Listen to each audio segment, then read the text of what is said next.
Hignett corner, beyond Bent. Janssen! And Blackburn Rovers are 18 minutes away from a Premiership return. As far as Stewart, just outside the penalty area, clips it central for David Dunn. David Dunn equalises! It just had to be! Dax corner and it goes, Glad towards goal! And Rovers have taken the lead! And Charlie Mulgrew has scored his 14th of the season. It may well be the goal that sends Rovers back into the Championship.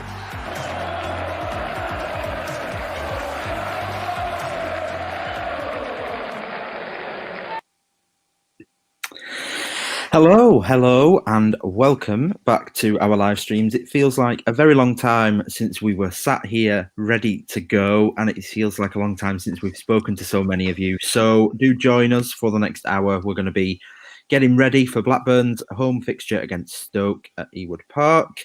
I'm joined by Ryan, Alex, and Luke. How are you, Ryan? I'm very well, thank you, mate. Like you, buzzing to be back for this. So let's go. Awesome. Alex, yourself? Yeah, I'm good. It feels like a long time since I've been on one of these. So, yeah, it's good to be back. And, hopefully we can discuss a game that hopefully we'll end up winning in the end. But, yeah, it's good to be back. Good stuff. And Luke, finally, how are you? Yeah, I'm all right. I'm self-isolating this weekend. I had a COVID test yesterday ahead of an operation on Monday. So this is like the highlight of my weekend this Saturday. I'm Well, we'll all take that as a major compliment. And in general, myself, definitely happy to be back. And we had a little bit of a break last week for the cup game, which obviously didn't go the way we'd want it to go to. But we're not going to dwell on that. We're going to look forward to the next fixture, which is coming up. We'll have team news live reaction at 2 p.m. We're going to be going through our preferred 11s. We've got a bit of a stats dive on Bradley Dack and Joe Rothwell. We'll get your scoreline predictions, and we'll even have a little chat about Stoke and the last time we played them. We can already see quite a few regulars joining us in the comments. We love that. Get involved. And Ryan's on the technical today. I'm giving him a little bit of a break. He's done quite a lot of work on the hosting duties. So Ryan will be bringing up your comments as we go along. And before we do get started, I just want to remind you all that we are very proudly sponsored by 6yardsout.com. The Rovers Chat YouTube channel is proudly sponsored by 6yardsout.com. They've got retro football from every era with mugs, phone cases and much more. They also have plenty of Rovers goods, including apparel with the famous 94-95 season and this season's kit. Check them out using the link in the description below. So we're going to get straight into things with preferred 11s today and go around and talk about those. In the comments, though, do let us know who you want to see today. Are there any players that you think should start? Anybody that you think shouldn't? And obviously, we've got Jared Branthwaite to factor in, Rovers' new loan signing from Everton. We'll be starting with Ryan, who's running the technical this afternoon. Ryan, why don't you talk us through your team and pick out a player or two? Yeah, so stuck to the 4-3-3 as much as I was tempted not to, because I just think that Mowbray's going to play that. But I don't actually think that my team fits a 4-3-3. But the time is now for Bradley Dack to start games. And I think more so this game as well. This is going to be a turgid, horrible game with our state of a pitch. And I want the magic man, Bradley Dack, on the pitch. And the time is now for him to start. So he's got to play. And Joe Rothwell, for me, has also got to play. So I don't think that midfield three works statistically, but I'm going to just overlook that and think, we've got to go and beat Stoke today. We've got to start beating the sides in and around us. So I just want us to be nice and positive and get that first goal. So, yeah, the time is now for Dacky to be back. And he was absolutely gutted, wasn't he, to come off against Doncaster. So that tells me everything I need to know.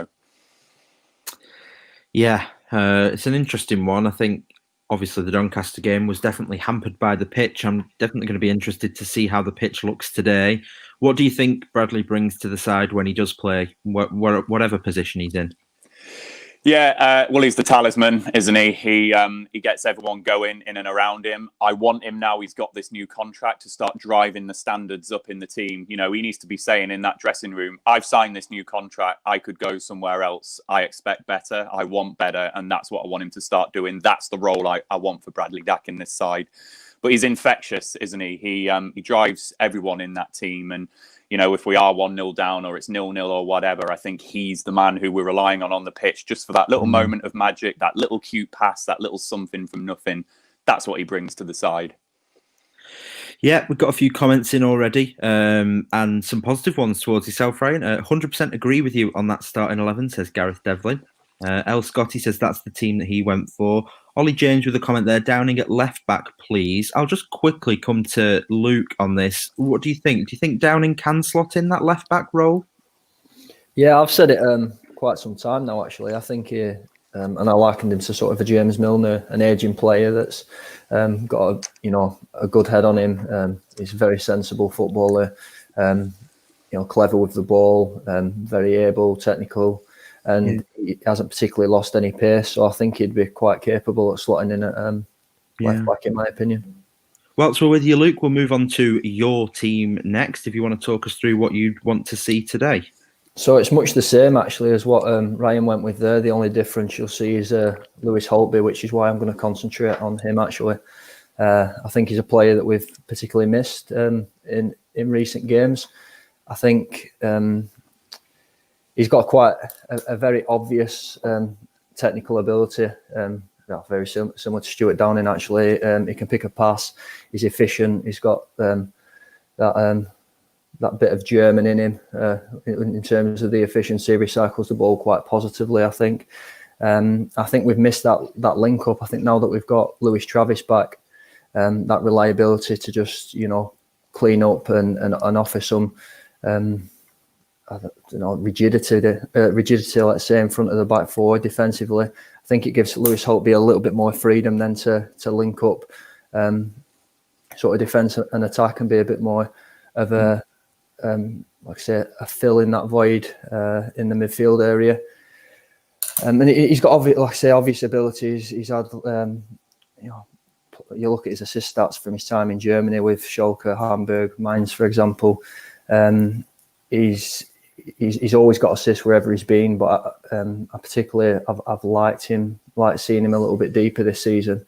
We've obviously seen him a bit further up the field in the past, but yeah, like I say, I think we have missed him, and I think today's a day where we really need to just carve out chances, and our technical and our more gifted players are going to be key to unlocking a very stubborn Stoke defence.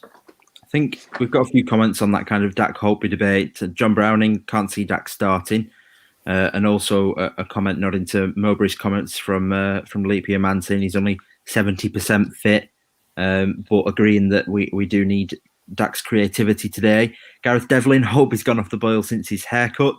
I think in some ways Holtby probably would be disappointed with some of the games this season.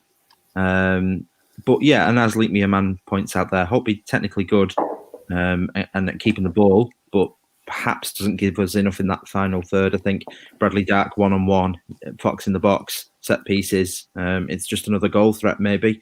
Warren Selby, just hope Holtby doesn't play too deep. Got a habit of dropping back. So some difference in opinion on where Holtby's suited to and where he's playing best. Just to note, guys, as we go through these preferred 11s, the little green crosses there, that's just to nod to kind of injuries with touch and go on whether Nyambe and Holtby will start. We know they've trained a couple of days with the team, but we're not 100% certain. So we're going off the assumption that these players are fit, and obviously if they're not, then nobody can blame us, and it's not our fault. Alex, on that note, we will move on to your team if you want to talk us through it. Yeah, so really for my team, I think what I will caveat all this by saying is that I think the main thing for today is the approach of the 11 players on the pitch and maybe not necessarily the personnel on the pitch.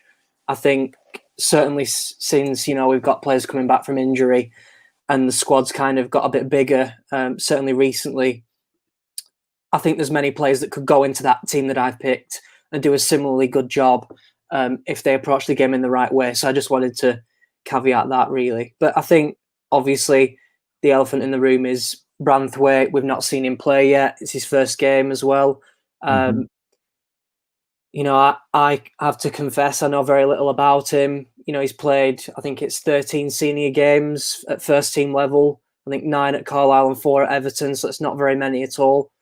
I know he's played 23s football, but it doesn't exactly prepare you for the championship and the physicality of the championship. So certainly it's a case of he's the only centre-back we've got, so he's got to come in. But I just hope that he has a good debut. I hope that him and Lenihan can strike up a good partnership, because if we struggle to get that second centre-half in that Mowbray has talked about in the media, then, that partnership between those two will have to last, and it'll have to be consistent for the rest of this season.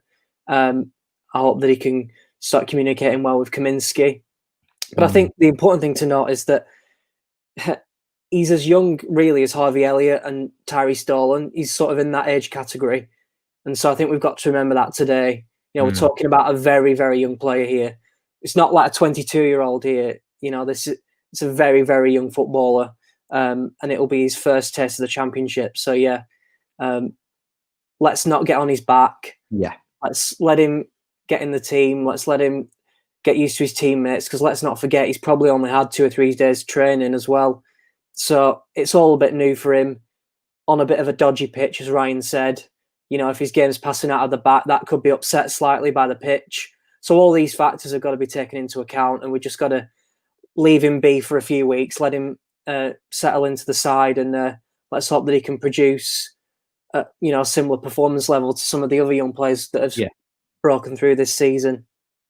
Yeah, it's very easy to forget, isn't it, that Scott Wharton is 5 years older than Jared Branthwaite, and we still view Scott Wharton as a fairly young, fairly inexperienced defender, despite all of his senior experience. So, 100% agree on that, Alex. I think those are some very fair points. So we've had a few more comments in, which I'll bring up now so we don't miss them. Lee B says, let's hope for no more injuries. I think sometimes getting through games, I think I was quite happy we got through that Doncaster game without really anybody more to add to that physio room. Alexander Haben, we need our attacking players to create problems for Stoke. We need to attack in different ways and mix things up to break them down, in my opinion. I think we'll get on to that kind of stuff as well when we talk about the last time we played Stoke, which actually wasn't too long ago. I'll just quickly nod to my preferred 11 before we move on to our next conversation. I've gone for something slightly different. I don't think personally that Dak or Holtby should start, in my opinion. I thought Dak really struggled against Doncaster, whether that was off the pace because of fitness or maybe the pitch, but I don't think he looked great at all. And I think that Holtby's obviously had his problems, and he's only just coming back from an injury as well. Or if it's COVID, I don't really know. So he's touch and go. I quite like Harvey Elliott in that right central role. And I think that Tyree Stolen would be fairly aggrieved if he didn't manage to get some minutes. I think he was our best player against Doncaster. And he definitely deserves game time for me. And he's only effective on that right side. I don't really think he's effective off the left. So, that's what I'd want to see today. And again, that kind of Nyambe role, if he doesn't manage to play, I can imagine we might see Barry Douglas at right back. So we'll just grab a few more comments before we move on. Leap Year Man Tribal played well under the radar past couple of appearances. Injured early at Huddersfield. Is he worth a start? Ryan, I'll come to you on that one. What do you think?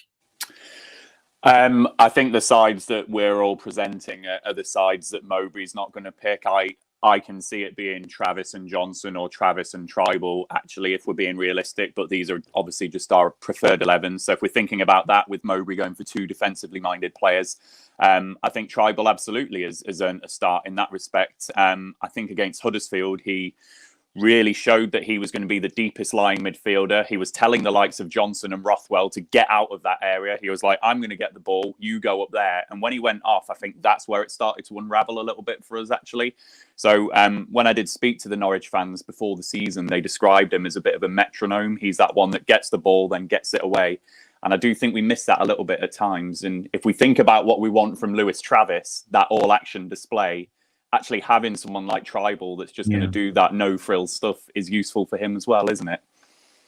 Yeah, I'm just going to ask a question and kind of open this up to the panel as well, but also for people commenting and let us know.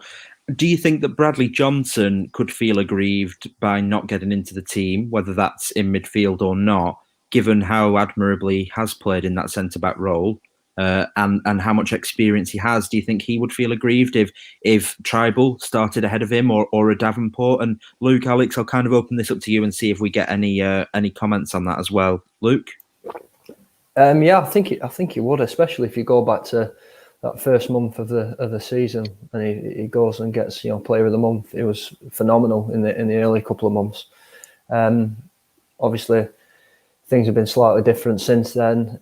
There was talk of whether him and Evans can play together, for example, and he might not have had his best games more recently, but on his day, he can really provide an extra outlet for Rovers, not only defensively and offering that a bit more stability in the midfield three, but also getting forward and gets himself on a score sheet as well. So absolutely, I feel aggrieved.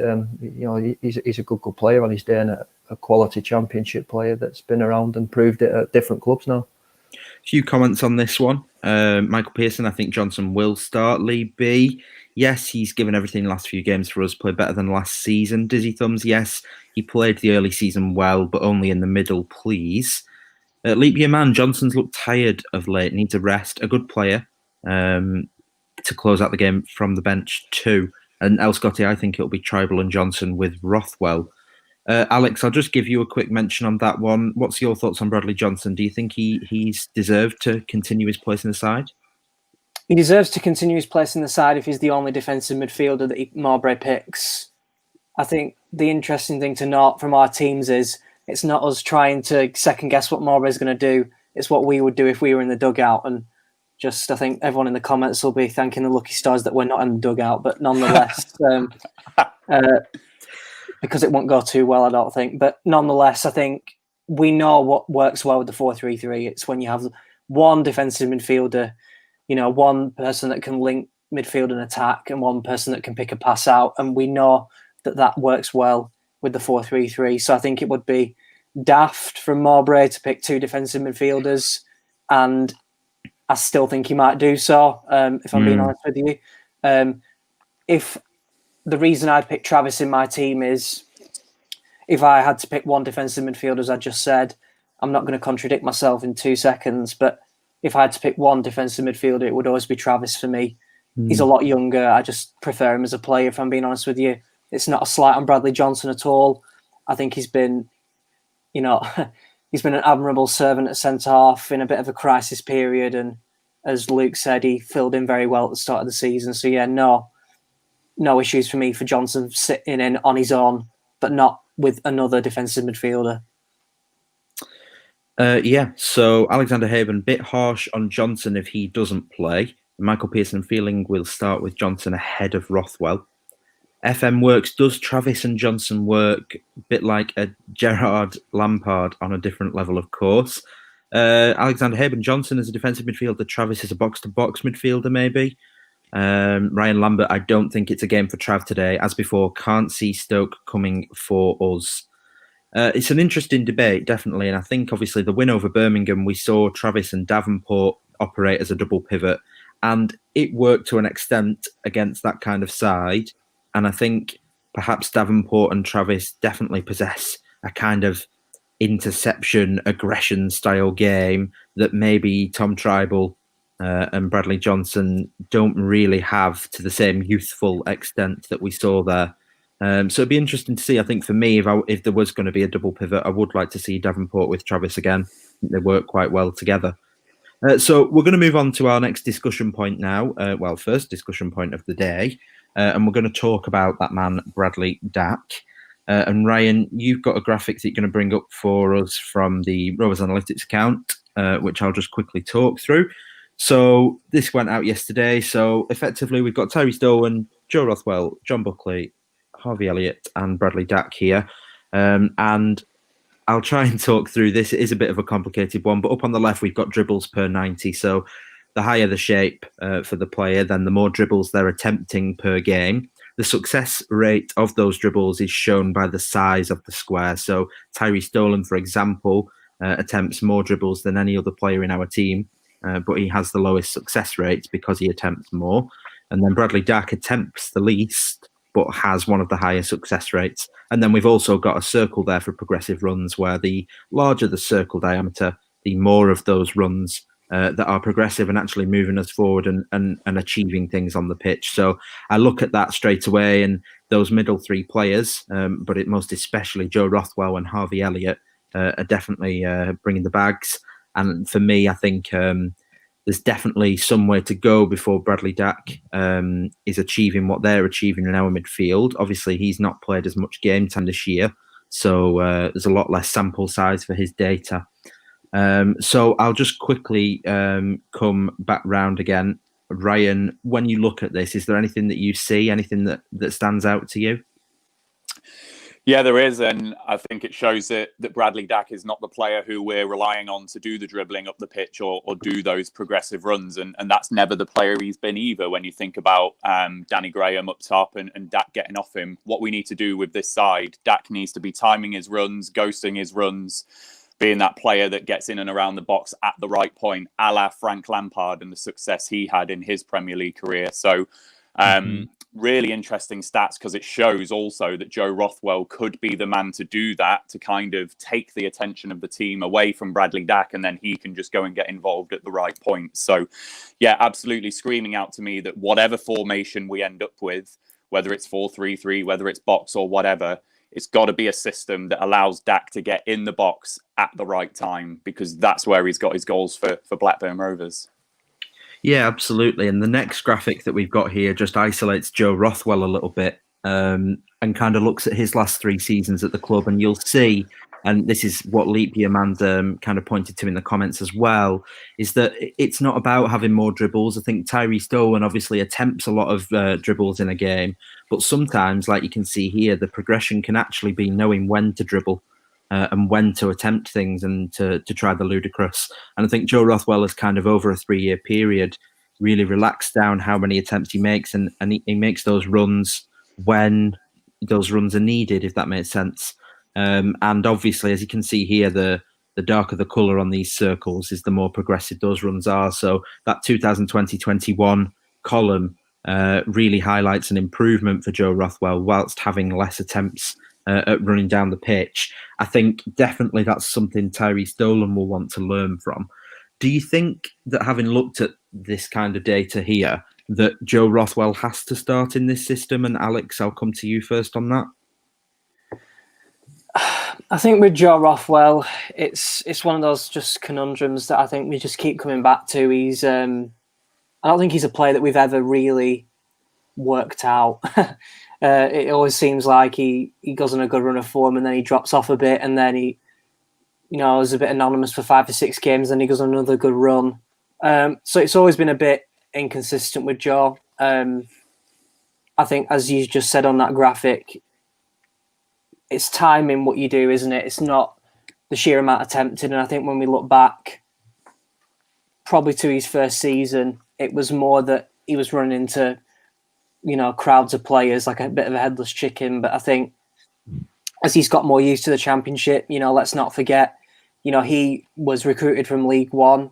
As we came up from League One, it was a player that Mowbray saw, when we were playing Oxford, and he kind of stood out for them, and he was signed as a bit of a prospect from League One when he signed. And so we can't forget that either.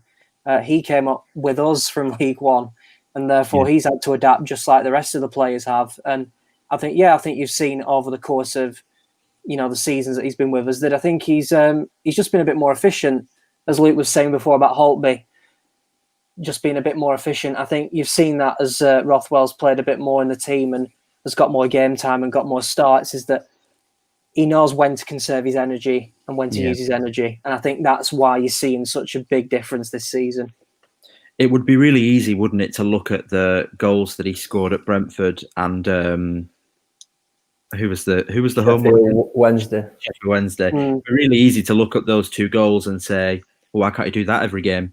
And I think you've got to look at it and understand that those runs that he makes, those incredible eye-catching runs, are only possible by being so patient for 70 minutes or waiting for the right moment. They come around once in a blue moon, and he has to take that chance. And I would say that every time he's attempted to do that, it's worked. And I could understand why some people might look at it and say, well, why is he not doing that 3 times a game? But I think the old Joe Rothwell would have been trying to do that 3 times a game, and he would have been doing it at the wrong time. Yeah. So it's an interesting one. For me, I think he's essential in this team. I think in a 4-3-3 especially, you need somebody to carry the ball.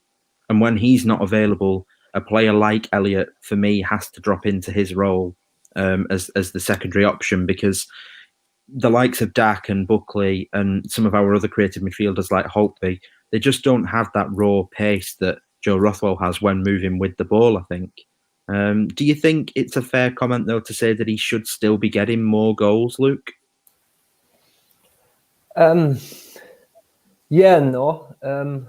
We've seen development from Rothwell. There's no doubt about that. I mean, when I was considering Dak coming back, Rothwell was my player to fall out. Now, in recent months, that opinion's changed completely, because I think actually he does offer us a goal threat now.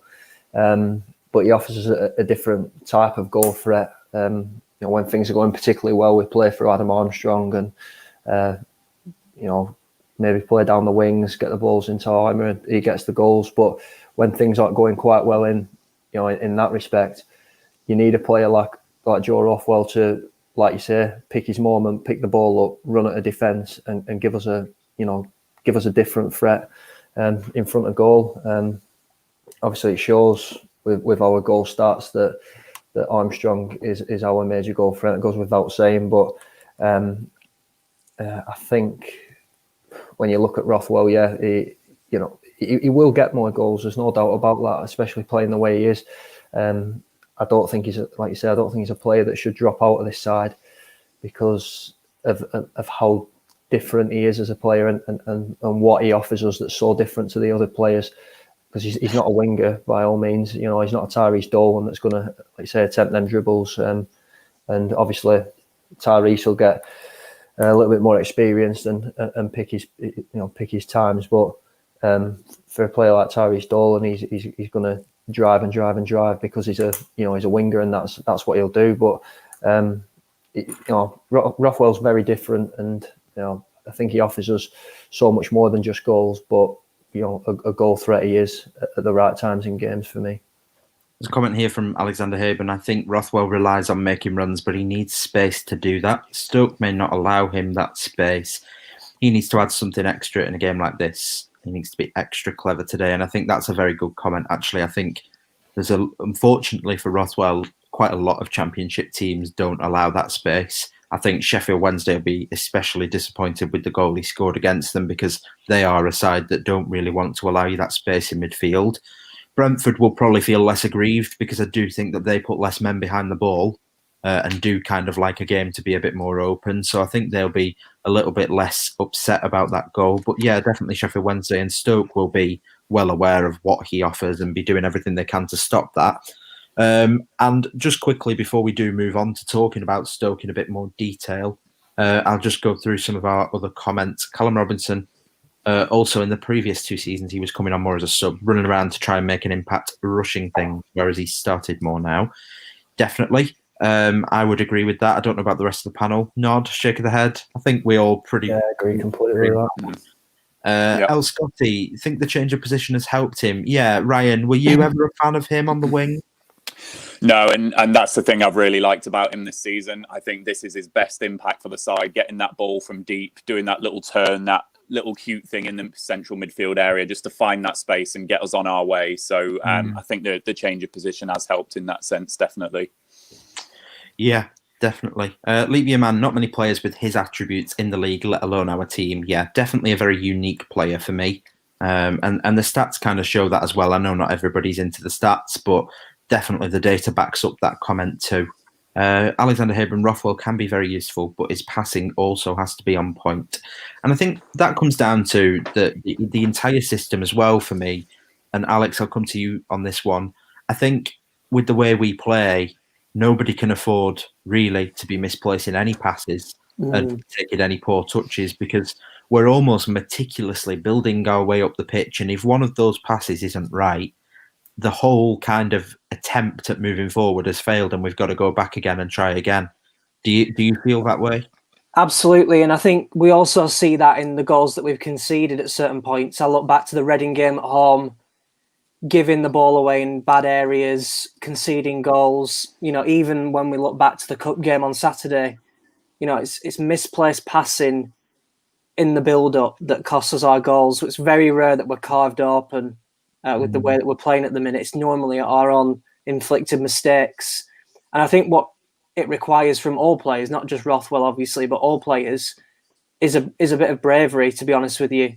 You need to be brave. It's very, very easy with the way we play, looking at the mistakes we've made, to have passive possession around the back, harmless possession that doesn't actually hurt the opposition in any meaningful way.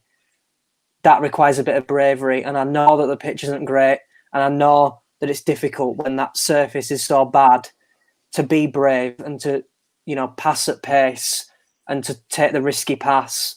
But that's what you need to do to create the chances against these sides that defend so deep. So, yeah, that's what we'll have to do today. And all I would say on the pitch is that I think if you put a herd of cattle on it, they'd starve to death. There's no grass on it. So, the less said about that, the better. Yeah, it's a difficult one with the pitch, and I think in some ways you've got to adapt to the way the pitch is. We've got to be getting balls into the box and shooting at the goalkeeper where it bounces just before him and getting set pieces in there. And I thought delivery into the box against Doncaster in the cup game was just poor.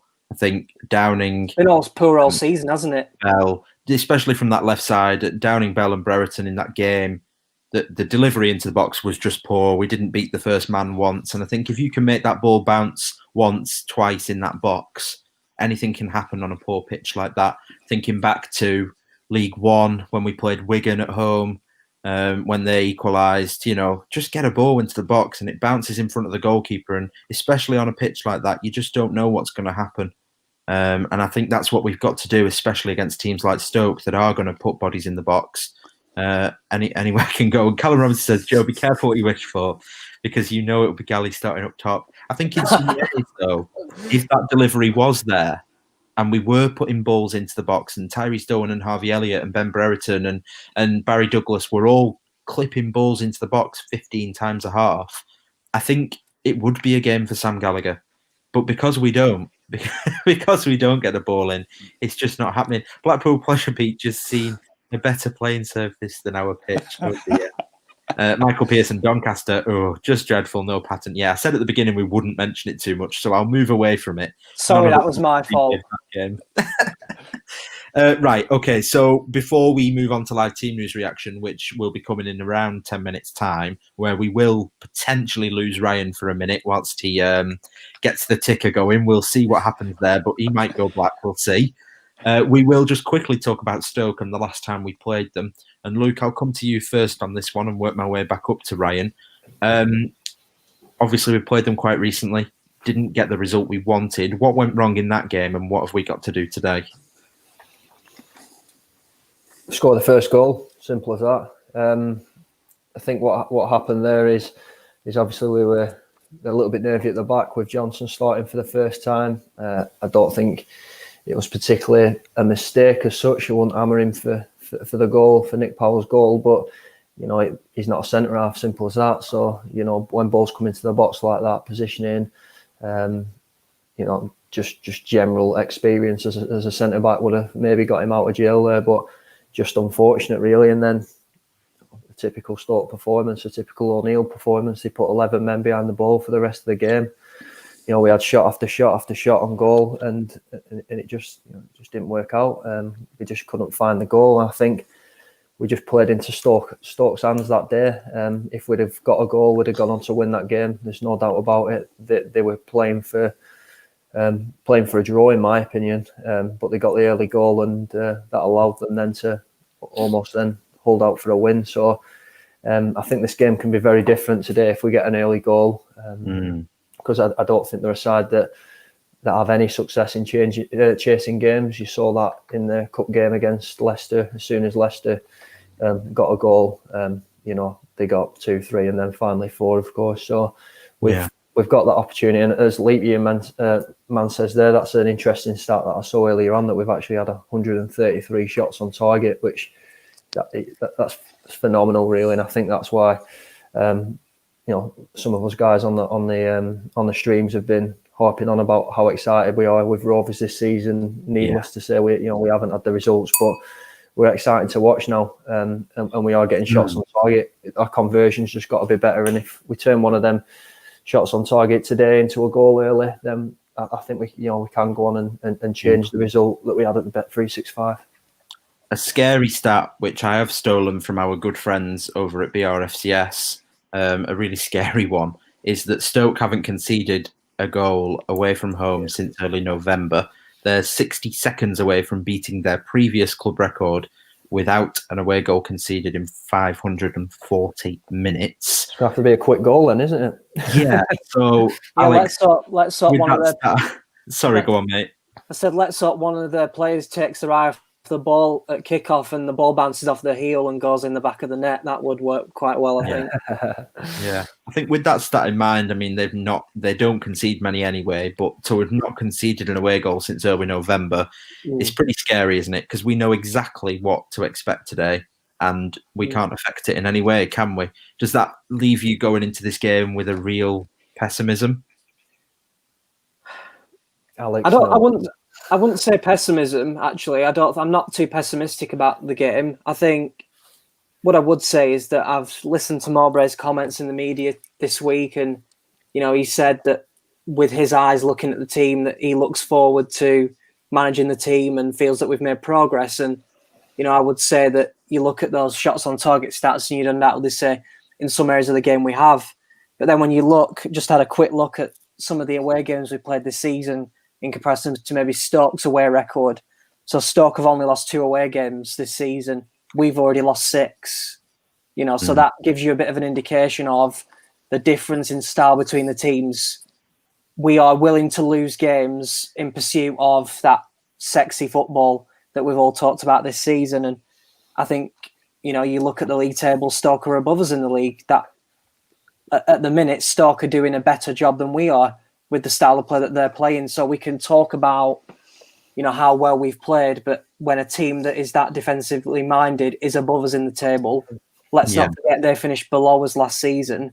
There's a debate over whether, does one style suit, over the other in terms of being successful. But, what I want us to see today is, not what we did at Stoke, not conceding early goals, Luke said, be a bit brave on the ball, no passive possession around the back, get the ball into the forwards, and hopefully get an early goal, because when we get an early goal, our chances of winning the game increase just exponentially. So, that's what I want to see today. Ryan, I've managed to get, courtesy of Jacob Crook from Lancs Live, who is a friend of the pod, shall we say, although it's not really a pod, but oh well. I've got an image on the shared screen there of what the pitch is looking like this afternoon. If we can try and bring it up, maybe. Don't know if that's possible, but let's see. You're testing my skills, yes. It's not looking great, guys, I will admit.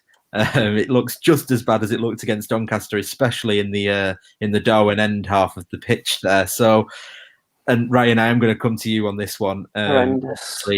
We know about the pitch. We know all about Stoke. Combined, is this just lined up to be a really, really rubbish day?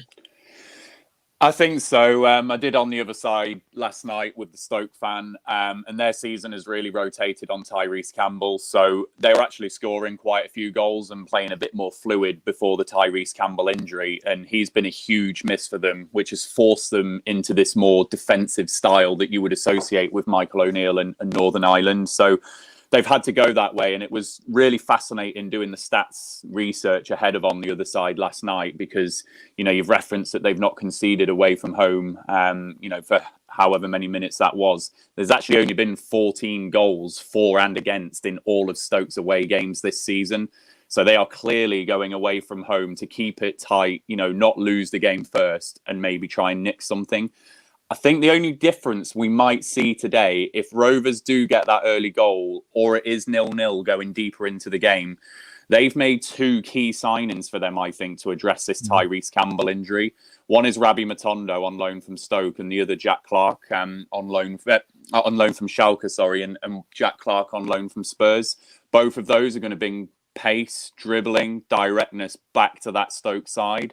So we might well see them come on at some point in the game and make it a bit more of an open affair. But I think first and foremost, for both of those making their league debuts today, I think O'Neill's going to keep it tight first and foremost. So, it's going to be turgid, Joe, I'm afraid.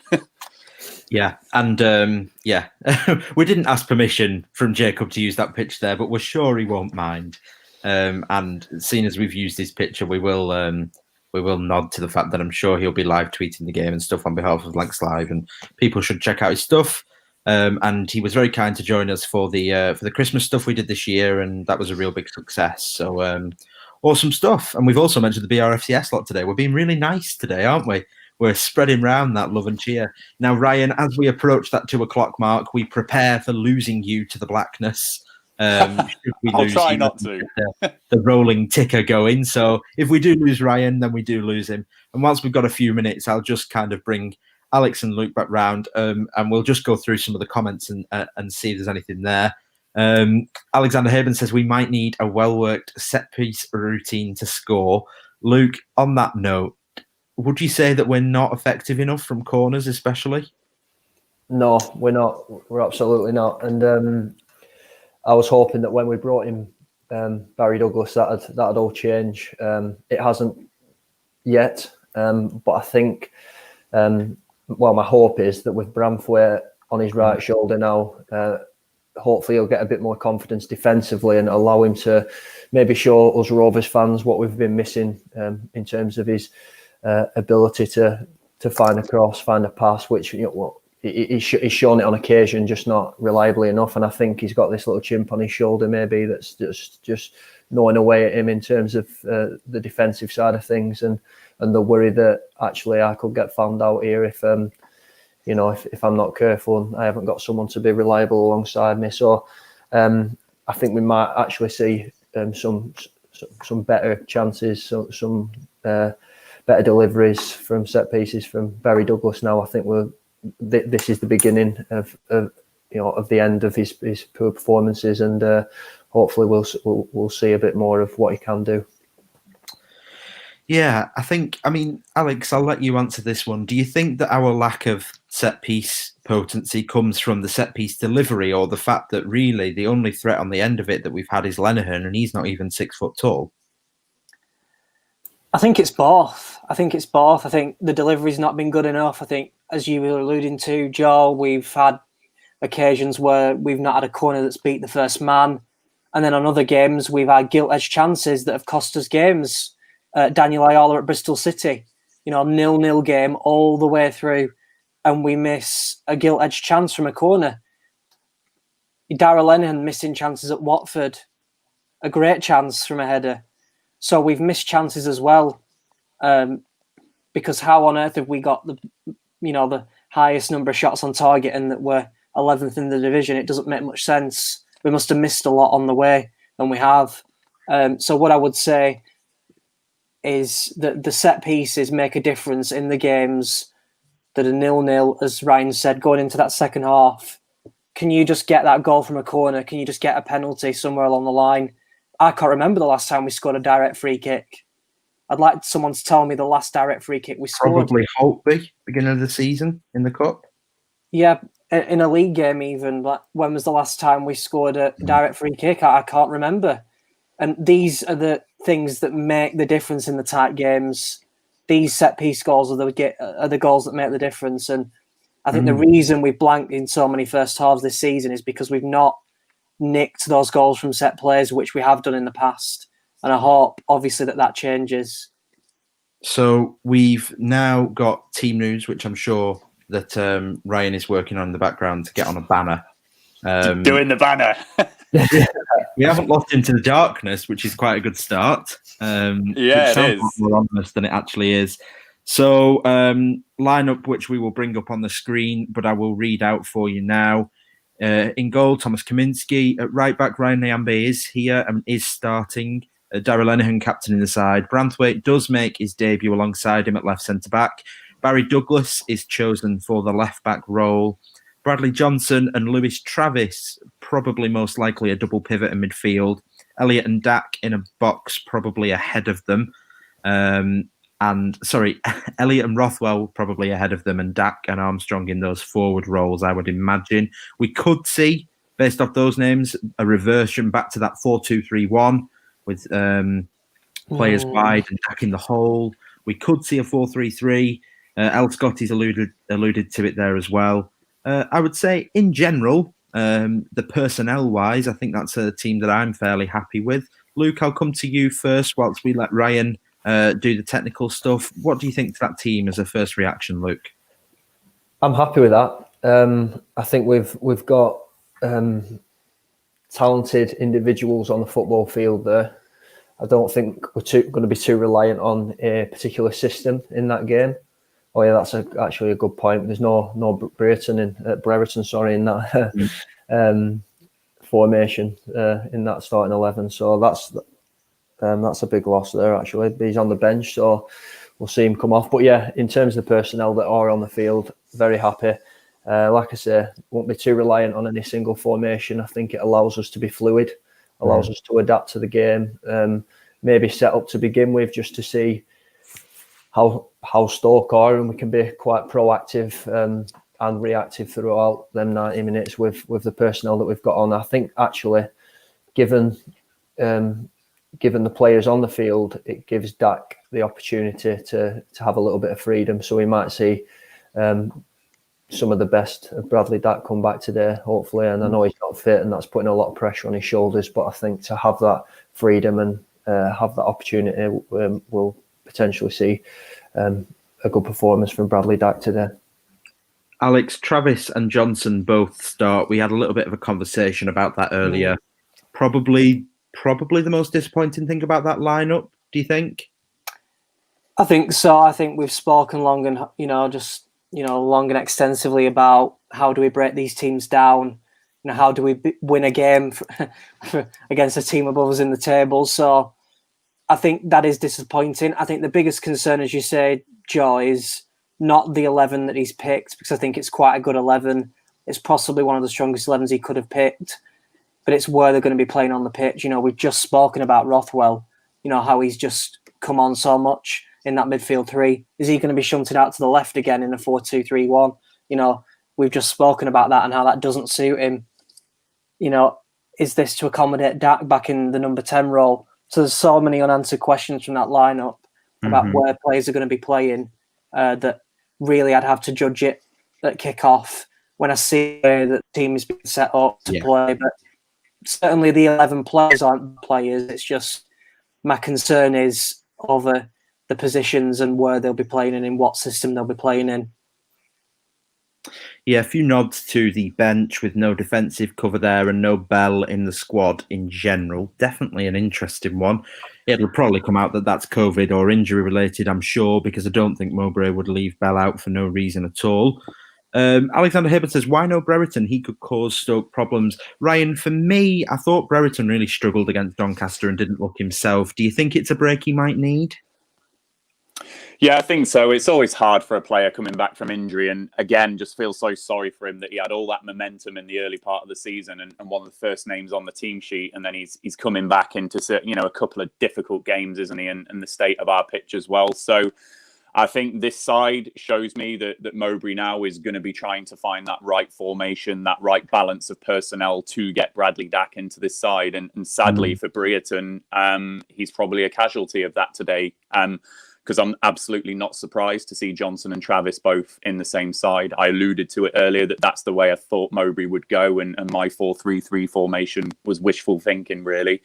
I do like the fact that Johnson's there just as a bit of cover for Travis, because he can now go and be that all-action player. We're not relying on him to be at the base of that midfield. But yeah, harsh on Brereton a little bit, but wow, look at the options. I mean, I'm not complaining that we've got Elliott, Dak, Rothwell and Armstrong on the pitch at the same time. And I'm not complaining that we've got Dolan, Brereton, Holtby, Gallagher, Tribal, Buckley, Downing, Davenport on the bench. That looks good. Yeah. So, yeah, harsh, but it's a squad game.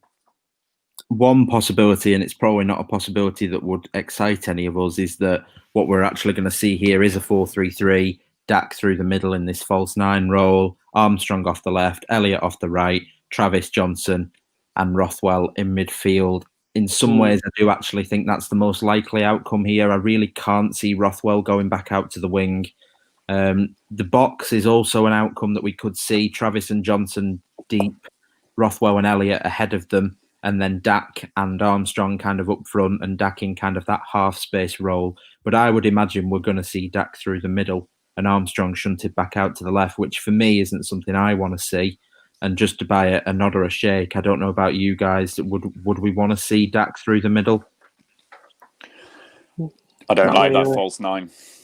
No, and I think most people feel the same way on that one. But it may be that they think that without that spacing behind for Armstrong and on a bobbly pitch, that if we can just get some deliveries into the box, it might just fall for Bradley.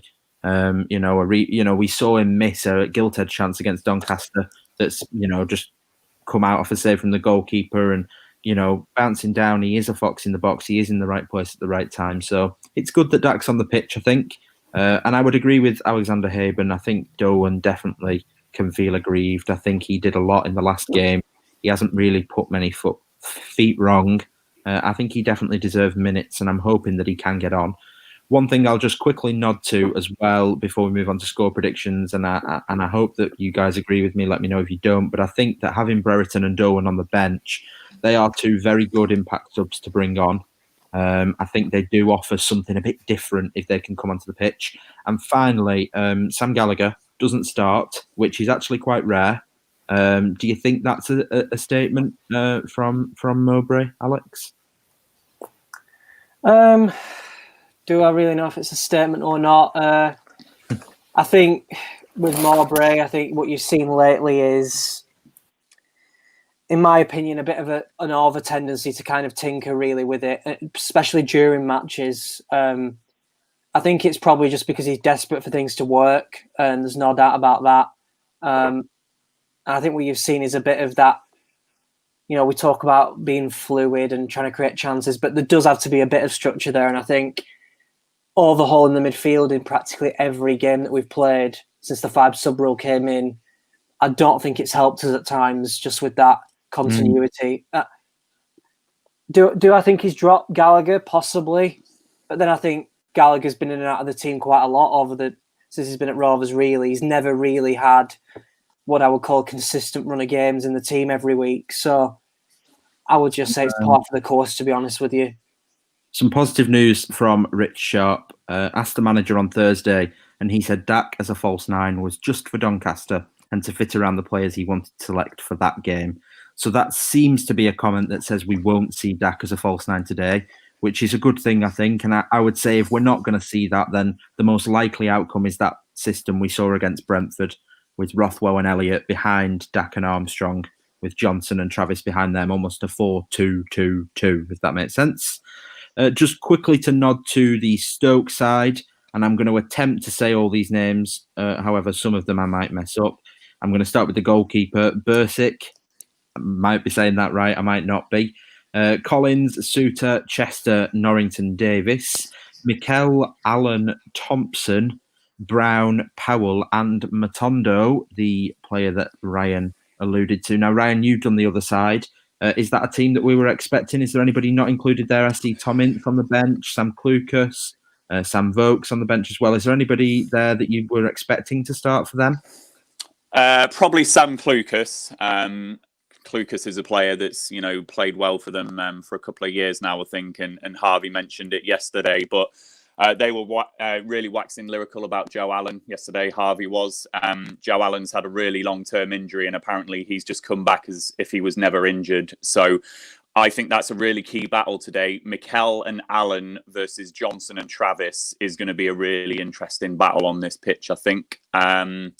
And Norrington Davis is making his debut for them. So whether we want to try and get at him a little bit, he's just come on loan. I can't remember who his parent club is, but he was on loan at Luton earlier on in the season. Sheffield United, thanks, Luke. And yeah, Matondo up front. So they've gone for a bit of pace up top. So that might suggest a slightly different approach from them today. They've got Sam Vokes on the bench, for example. They could have put the big man up top to go away from home. They've not done that. They've gone Matondo, so might be slightly different to what we're expecting. Yeah, definitely. And I think, obviously, with such a big break, well, not a big break, but a break from league action and players coming back and players signing for teams, I think it's impossible some ways to prepare and know exactly what they're going to do. We've got 5 minutes left before we wrap things up here. potentially 4, as I've just said that. So in the comments, please get your scoreline predictions in. You can include goal scorers if you want to. I'm sure somebody will be brave and guess that Thomas Kaminski's going to get one again. But before we go through yours, and I'm sure that they'll all stream in, I'm going to ask the panel what they think we're going to see today now that we've seen the 2 lineups. Luke, I'll come back around to you. You've got to go first, unfortunately, mate. What's your scoreline prediction today, and anyone that you think will get a goal? I'm optimistic today that we are going to get the first goal. I woke up in a very particularly good mood today. I don't know why, because isolation is a killer. But I think we're going to win this game 4-0. I really do. I think there's going to be goals in it today. Wow. I think we'll get an early goal, and I think they'll try and chase a draw, and I think we'll get a few goals. We've got attacking players on the pitch today, so I think that we're more than capable of doing it. I know everyone's trying to get away now from the 4-2-3-1, but we forget actually how good Bradley Dack was in that formation. He's been out for a year now, and we've gone, psychologically the impact that must have on Bradley Dack, to sit and watch, the team change, the system change and everything, players playing really well.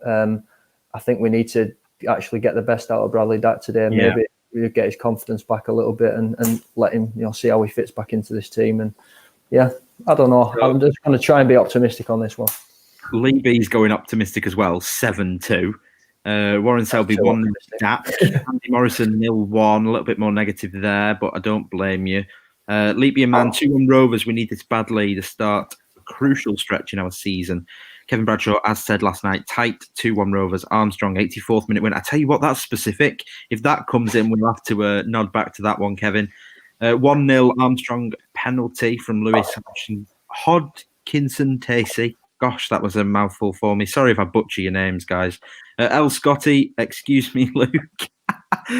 Perhaps some surprise reaction to your predictions there. Scott Taylor, 2-1, Dack and Armstrong. Michael Pearson would love an early goal, but think it'll be a nervy 1-0 win.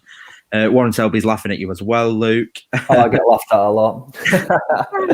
John Browning 0-0. I don't think that's an extreme shout. That could be quite realistic. Eugene, Rovers 2, Armstrong penalty and Dack. I think, penalty might be a good shout today. Dizzy Thumbs, Stoke 2-1. Lost all confidence against anybody who's above us. Yeah, we didn't nod on that one today, but Stoke are above us, and it's not something we succeed with. Callum Parkinson. This is extreme. Blackburn 1-0 Stoke. Ryan Nyambe 90+2. That would be some feeling. That's more unbelievable than my prediction. 3-1 Rovers, Armstrong, Dack and Elliott. Ryan Lambert 2-1. Branthwaite from a set piece. That would be lovely. Alexander Haben hoping 1-0 at least to Rovers. We got any more? El Scotty 1-0 Rovers. Nyambe goal. We've got 2 Nyambe predictions today. I tell you what, we're feeling it. And Ollie James. Sorry, gents, no Kaminski goal today. As I said on the live yesterday, 0-0 Rovers. Now, I tell you what, if by some miracle Thomas Kaminski does score today, that will just be hilarious. The 1 week where it hasn't been predicted. So maybe somebody should. And hello to Dan Woods, who seems to just be joining us. We are finishing soon, mate, but this stream will be available to watch back as soon as we finish on YouTube. Okay, Alex, I'm going to come to you for your scoreline prediction. Are you going as positive as Luke? Oh, I'll let you have a guess on that one. I want to know, just for full transparency, what drink is Luke consuming during this live stream? It's only because I'm a water drinker. He was drinking it rather fast, and I was concerned that its alcohol content might have been to a certain level to initiate a 4-0 prediction. But yeah, I'm just being diplomatic there. It will be 0-0 in my opinion, and I'll need a stronger drink as Luke's drinking now at full time. 0-0, really? I'm going with a 0-0 draw. I just don't think we look like scoring, if I'm being honest with you. And I think the most positive you can go when you don't think your team's going to score is 0-0. So that's how I'm rationalising it. I'll go with I think it's a prediction that other people have gone with as well in the comments. And I think genuinely, when I looked at today's game, that's really what I envisaged was a 0-0 draw. So I think that's what I'll go with my prediction. Okay, Ryan, Mr. Technical for the afternoon. We didn't lose you to the darkness. How dark and dreary is your prediction going to be? Not dark and dreary. Like Luke, I'm feeling some positivity today. I do actually like the side. I think it's a decent side today and lots of options. But I do think it's going to be a bit of a... It's not going to be the best affair. I think O'Neill is going to come to Ewood Park and set up to defend and not lose. And we're going to do well to break that down. But we've got enough options, both on the pitch and on the bench, to nick a 1-0 win. That's what I'm going for. 1-0. Would also not be surprised if it's a penalty either. So 1-0 Rovers is my prediction. 1-0, 4-0. Tomatoes. 0-0. Wow. Well, we're going to keep a clean sheet then, aren't we? We're definitely going to keep a clean sheet. Well, yeah, but I've not given mine yet. Ah, right. Okay. Well, it depends now. I feel like I've got to predict a loss because nobody has, but that guy. quite negative. But I've gone for 1-1 in the predictions league that we have. I think 1-1 for me. I'm not going to elaborate more on that. 1-1 for me. It's just a gut feeling on that one. A few different people have now predicted Kaminsky to score. Thanks for getting that in, guys, because when it does come, we can get that plastered everywhere, and that'll be some nice likes and retweets for us. Before we do wrap things up, guys, thanks for joining us, by the way. We've been really active in the comments today. If you're not subscribed and you're watching on YouTube, please do. We're getting so close to 1,000 now, and we really do want to reach it. It will allow us to start making some small funds towards the site once we reach that figure. It would be really helpful for us. So if you know anyone that's a Rovers fan as well, give them a bell because it will really help us, and we do really appreciate you coming along and joining us and getting your predictions in too. A few comments here about what Luke might really be drinking. But don't worry, we'll get a urine test for him eventually if he keeps coming out with his. Luke looks a grey goose, man. I think that's like a little note there to me. Little grey patches in my beard, not particularly healthy. So, before we finish, we'll have a message from our sponsor. But other than that, that is everything for this afternoon. Although it's not really, because we will be back later on after the game in the early evening. Probably going to be live from about 5:15. Ryan, who's joining us this afternoon? It's me, you, Glenn, and Tom this afternoon. There we go. So that's our panel of 4. So Alex and Luke, we won't see you again today. So I will quickly say thank you very much for joining us. Hope you've enjoyed yourselves. Thank you very much, Joy. Yeah, it's been good to be back on, and let's just hope for a win today, despite my, as usual, negative prediction. And it's probably a good job I'm not on. I'd have turned it into a bit of a comedy fest when I'll laugh at Luke at full time. So, we'll see how the game goes. Yeah, definitely. And Ryan, I shall see yourself later on while you'll be back on hosting duties, and hopefully we're nice and happy. Alex and Luke don't have to worry, because if we lose, they can go and wallow in their sadness on their own. We have to wallow publicly, don't we? So 5:15 we'll be back, myself and Ryan. And thanks to everyone who has joined us. If you are like Dan and you're watching and you haven't managed to catch it all, it will be available to watch back as well. And as I said, subscribe, like, follow, retweet, share, follow. I don't know. There's so many different things you can do, and we want you to do them all if you can. Thank you very much, everybody, for joining us, and we will see you after the game. Bye, guys. Bye. Bye-bye. The Rovers Chat YouTube channel is proudly sponsored by 6yardsout.com. They've got retro football from every era with mugs, phone cases and much more. They also have plenty of Rovers goods, including apparel with the famous 94-95 season and this season's kit. Check them out using the link in the description below.